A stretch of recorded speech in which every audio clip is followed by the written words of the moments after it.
Hi, I'm Ryan Lightfoot-Brown, Research Analyst at FundCalibre. We're joined today by the elite-rated Richard Hallett, Manager of the Marlborough UK Multi-Cap Growth Fund.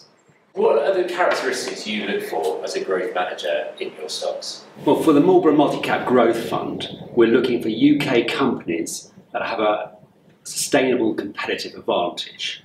This means that they should be able to grow their profits irrespective of the wider economic climate.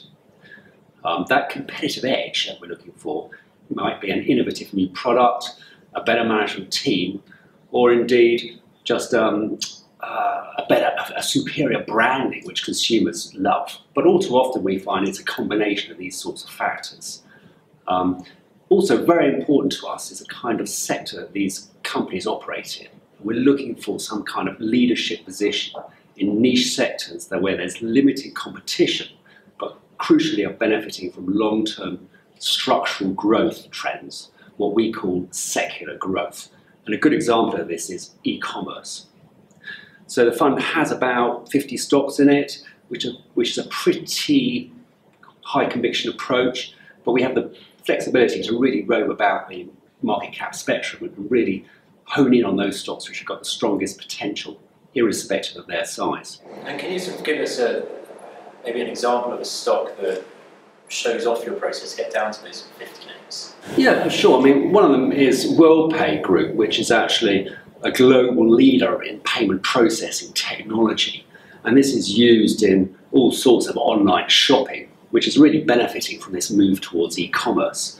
WorldPay has recently merged with a company called Vantiv in the US, and so it's given it really important sort of scale benefits on a global basis. But more importantly, we see payment processing in a long-term structural growth phase on the back of this move towards e-commerce and also secure payments. But another example may be a company like HomeServe, where we've got a very large position, which is a provider of home insurance policies to homeowners. So if you're a member and your boiler breaks down perhaps, then they'll sensibly be able to fix it for you. And we see some of these support services businesses in a particular sort of good structural growth phase at the moment.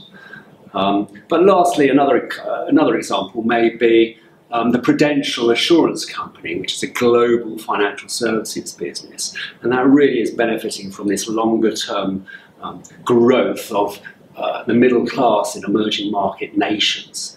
And it's seeing really powerful growth in Asia at the moment, where a rising number of middle class consumers have got a real appetite for its insurance and savings products. So what is your current market outlook? What are the sort of key themes that you're considering at the moment? Well, I mean, one of the aspects of our approach is that we try not to make investment decisions based on economic forecasts, because we find that they're so hard to do on a reliable and consistent basis. Much better to try and select stocks that can grow independent of the economic environment. But we do, of course, keep an eye on the wider economic picture, and we are pretty supportive on what we see out there, albeit that there are rising concerns about trade tariffs and Brexit uncertainties, and indeed also interest rate rises in the US. But aside from all that, we look back and we see economic forecasts showing 3.5% growth plus on a global basis, and we think that's a pretty supportive backdrop. Great. Richard, thank you very much. No trouble. Thank you.